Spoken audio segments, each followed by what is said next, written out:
All right, what's up, everybody? It's Dave Miller from ThrowsUniversity.com, and we are going to go over Chase Ealey's World Championship winning throw, the first American woman to win a world title in the women's shot put. Here we go. And Chase Ealey came to Boom. play. First throw, lockdown, let's First go. throw of the competition. Chase Ealey, wow, so connected. Everything moving in sync. Almost looked like a safe throw. Yes, let's go back and look at this, and the announcer saying that with the safe throw. Let's just look at every little, the little details behind it and just see what she's doing. I think there's a couple big factors I want to point out with Chase is like this position here as she opens. See how well that opens and she's grounded? I think a lot of people, one, they neglect to coach this, but two, they don't realize what this does. To me, this is what makes her right leg so strong, is that she's so patient in the back that it leads to a little bit of a stretch shortening cycle. So it lengthens the hip flexor there in the quad, and then that enables a little bit of a push from that right. And then as we get that right to come around right here, you get that adduction to start to cut tight to the center, and then you get this really, really nice position in the middle. And if you've watched the analysis we did of Josh Awatunde, of Krauser, of Kovacs, this position is, really, really similar with that left arm. Josh would be a little bit lower here. Ryan is very similar. Chase is very similar to Ryan here with that left arm. Joe would be across a little bit more.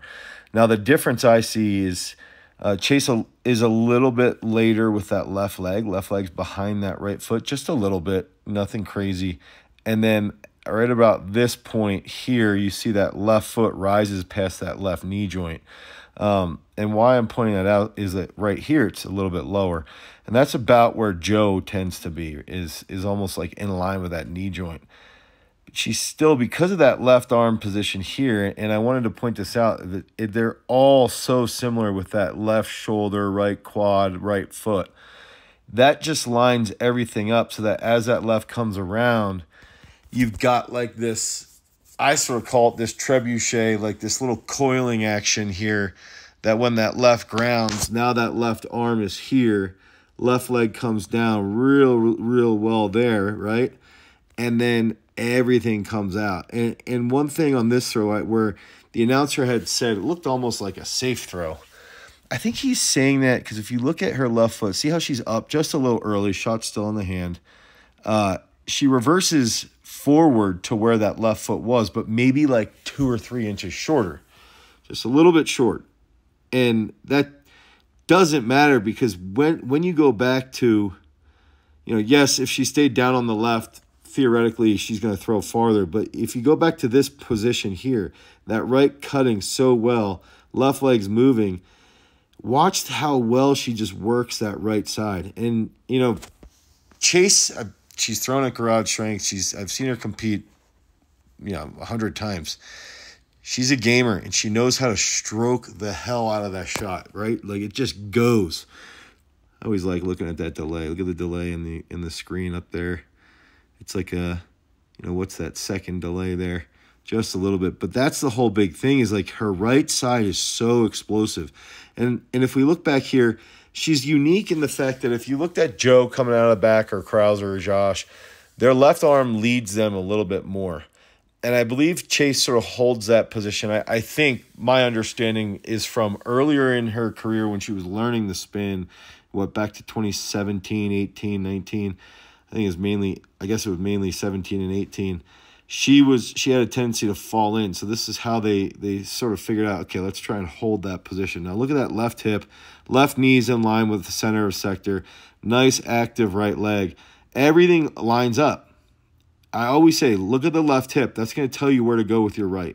Okay, if you're falling in with the left hip out of the back, well, then your right's going to be too long. And Chase shows us that here because she's so patient opening this up. As this opens up, that gets around. Okay, now all of a sudden, boom, that position is nice, left hits.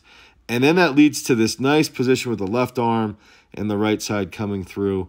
And I think that safe throw comment is just from that reverse, and probably was. It was the first throw of the comp. And we got to keep in mind, who's she competing against?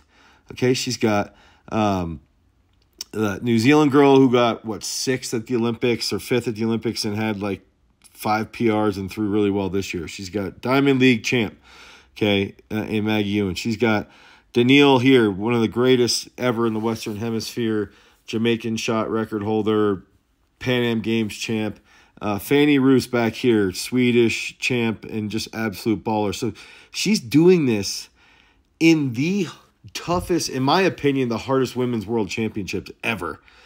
This competition was just absolutely stacked and absolutely phenomenal to watch. So she goes out and puts the hardest comp of all time, in my opinion, on lockdown from the first throw. And that's all because of that consistency. She's got a good relationship with her coach over in the UK, and they do a good job developing her this year. And I'm excited to see what happens this coming year because I think it's just going to keep growing and growing and growing. So let's watch this one more time. And Chase Ealey came to play. Boom. Came to play on lockdown. Come play with us. Let's go. And Chase Now it's time Ealey to play. came to Boom. play. So consistent. That's the big thing here. Consistency. Ealey came to play. Locks everything up. So congrats to Chase Ealey and her coach. First time U.S. World Championship. Huge victory. Great job for the whole season. If you guys need help, head over to throwsuniversity.com. Until next time, peace.